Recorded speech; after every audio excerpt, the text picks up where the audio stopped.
तो जब भी आप कोई मकान खरीदने के लिए जाते हो तो सबसे पहले मन में आपके सवाल यही आता है कि कागज पूरे हैं कि नहीं, कल को दिक्कत होगी या नहीं होगी, क्या मेरे मकान पर कोई डिस्प्यूट तो नहीं है।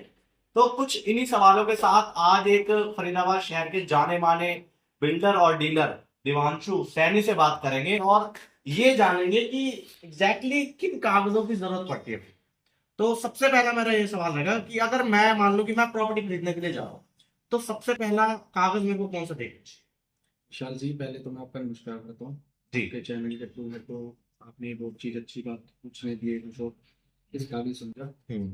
पहले तो मैं आपको एक चीज़ बताना चाहता हूँ कि कभी भी आप किसी कस्टमर को विजिट करा रहे हैं, प्रॉपर्टी दिखा रहे हैं, तो सबसे पहले कस्टमर को क्या चीज़ देखनी चाहिए। हम्म। सबसे पहले वो प्रॉपर्टी देखे, अगर उसको समझ आती है, उसके बाद वो उसका रेट पूछे। रेट पूछने के बाद वो पूछे कि इस प्रॉपर्टी के पेपर उनके पास क्या क्या है। हम्म। तो प्रॉपर्टी के पेपर के लिए आपको क्या क्या चीज मेन चाहिए होती है। एक तो सबसे पहले आपको ये देखना होता है कि प्रॉपर्टी की रजिस्ट्री है या नहीं है। हम्म। दूसरा, प्रॉपर्टी की जो टैक्स है वो पूरा कंप्लीट है या नहीं है। हम्म। तीसरा, प्रॉपर्टी आईडी कंप्लीटेड है या नहीं है।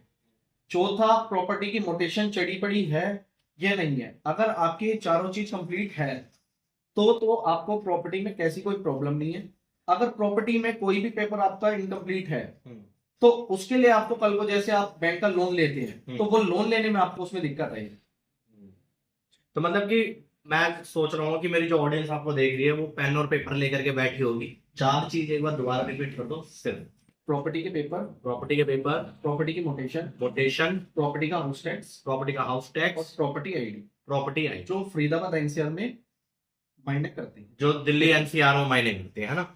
कई बार ऐसा देखा जाता है कि लोगों के बीच में ये मिथ है कि एक रजिस्ट्री को तीन चार बार रजिस्ट्री करा दिया, और ये क्या फंडा चल रहा नहीं है। नहीं नहीं, ये एक्चुअली क्या है, जो तीन चार बार जो रजिस्ट्री होती है ना, जिनको देखो फ्रॉड करना है हम्म। वो तो करेंगे। हम्म। वो तीन चार बार के आपकी तो उसी उस प्लॉट में फ्रॉड से लगभग, बचने के लिए क्या उपाय है। उससे बचने के लिए आपको सबसे पहले टोकन मनी देके अपना प्रॉपर्टी के पेपर लें। प्रॉपर्टी का पेपर लेने के बाद अपना प्रॉपर्टी के पेपर अपना तहसील में या अपने कोर्ट में चेक करें, चेक करवा रहे हैं। या फिर आप पटवारी के पास जाके चेक करें। अगर पटवारी आपको इस चीज को ओके बोल देगा तो प्रॉपर्टी के पेपर ओके है। जैसे ये जो आप तीन चार बार रजिस्ट्री की कह रहे हैं, ये एक्चुअली क्या है, ये होता है कच्ची प्लॉटिंग्स में। अच्छा। जैसे अपना नंगला गांव हो गया, यहाँ पे नेकपुर हो गया हाँ हाँ। और कुरैशीपुर हो गया, कच्ची प्लॉटिंग मतलब agriculture land. Agriculture land. Okay इसमें ओके। क्या होता है कि जैसे मान लो आपने मेरे से कोई 3 लाख का प्लॉट खरीदा, हाँ। मैंने किस्तों पे प्लॉट ले लिया 12,000 रुपए का। हम्म। अब मेरी तो किस्त 2 साल तक चलेगी, हम्म। 12,000 रुपये महीना मैं आपको देता रहूंगा। मैं उसको बना थोड़ी रहूं जब तक मेरी प्लॉट की पेमेंट पूरी नहीं होगी। हम्म। अब क्या, बंदा तो आ नहीं रहा, अब दूसरा कस्टमर आ गया, उसी को वो प्लॉट दिखा दिया, हम्म।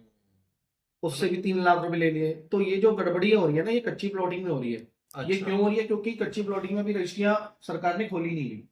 अगर सरकार रजिस्ट्री खोल देगी तो ऐसी प्रॉब्लम आने वाले टाइम पे किसी को भी नहीं होगी। मतलब जब तक रजिस्ट्री नहीं ओपन हो रही है तब तक ये प्रॉब्लम फेस करनी ये पड़ेगी। फेस करनी यानी पड़ेगी। कि अभी एग्रीकल्चर लैंड में कोई भी जमीन लेना खतरे से देखो, मैं तो आपको एक छोटी सी बात बताऊंगा। अगर आप प्रॉपर्टी लेना चाह रहे हो तो प्रॉपर्टी लेने के लिए आपको सबसे मेन जो चीज है ना, आपको क्या देखनी चाहिए कि प्रॉपर पूरी जो गली है वो की बनी हुई है नहीं बनी हुई। हम्म। दूसरा, जहाँ पे आप प्रॉपर्टी ले रहे हैं वहाँ पे सीवर की लाइन है या नहीं है। हम्म। और तीसरा, कि पानी की लाइन है या नहीं है। अगर ये तीनों चीज वहाँ पे अवेलेबल है तो आपका बैंक लोन 80% आराम से होगा। कैसी कोई प्रॉब्लम नहीं है, ना प्रॉपर्टी में प्रॉब्लम होगी ना पेपर्स में प्रॉब्लम होगी। फिर भी मैं आपको यही बात बोलूंगा कि प्रॉपर्टी के पेपर चेक करने के लिए आप अपना टोकन में लेके प्रॉपर्टी के पार्ट भी से पेपर ले और अपना तहसील में पटवारी के पास सब कुछ चेक। मतलब बेसिक नीड हो अगर आपके सराउंडिंग में तो कभी भी कोई प्रॉपर्टी लेना चाहोगे ना तो सबसे पहले देखना बैंक वहां लोन कर रहा है नहीं कर रहा। अगर बैंक लोन कर रहा है तो प्रॉपर्टी ओके है। अच्छा अच्छा अच्छा अच्छा अच्छा ओके, क्योंकि उनकी एडवोकेट्स की टीम होती है और वो सारे वेरिफिकेशन करते हैं, सब चीजें करते हैं।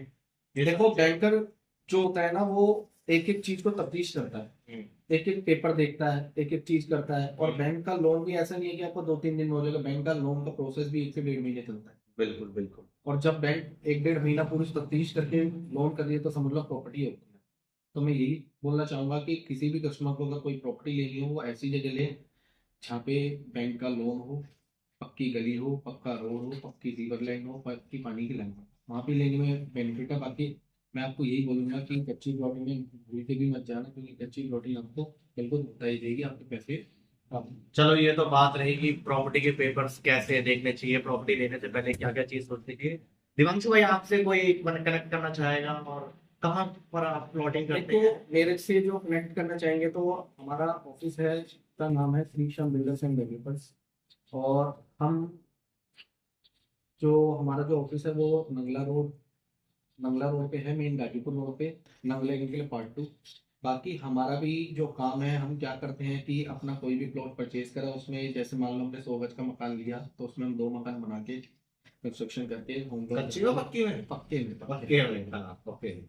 100% 80% लोन। मतलब आप खाली नगला में ही करते हैं, जवाहर कॉलोनी इस साइड, या पूरे फरीदाबाद में कहीं पर ऑल भी? ओवर इंडिया, फरीदाबाद में आप उनसे कहीं भी, एनसीआर में कहीं भी बात कर सकते हैं। हाँ। दिल्ली में कहोगे दिल्ली में भी मैं अवेलेबल करा सकता हूँ आपको।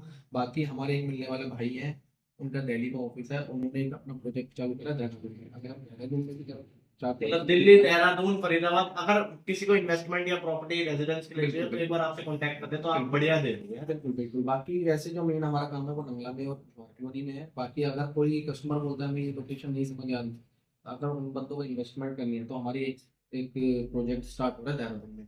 अगर आप वो करना चाहेंगे तो मैं आपको जरूर एक वीडियो बनवाऊंगा देहरादून, हम 2-4-5 दिन में देंगे। जब आप चलना, वहाँ पे भी एक प्रोजेक्ट हम स्टार्ट कर रहे हैं, उसकी वीडियो बना के फिर अपलोड करेंगे। तो दोस्तों, देहरादून में इन्वेस्टमेंट करनी हो, फरीदाबाद में इन्वेस्टमेंट करनी हो, या देहरादून में रेजिडेंस चाहिए, या फिर दिल्ली एनसीआर में कहीं पर भी किसी भी इलाके में रेजिडेंस चाहिए, तो आप दिए गए नंबर्स पे कांटेक्ट कर सकते हैं और दिवांशु सैनी से मिल सकते हैं। इन्होंने कितनी अच्छी बात बताई कि अभी कोई भी प्रॉपर्टी खरीदने से पहले हमें 4 चीजों का इस्तेमाल करना है। आई होप सो कि सबने अपना पेन और पेपर लिया होगा और इस चीज को नोट कर लिया होगा। और आप जरूरी है कि इनसे ही प्रॉपर्टी खरीदे, कहीं पर भी खरीदे, बस आप धोखे में ना रहे। तो आज की इस वीडियो में बस इतना ही। प्रॉपर्टी से रिलेटेड कोई भी जानकारी आप और हासिल करना चाहते हैं तो चैनल को अभी सब्सक्राइब करें।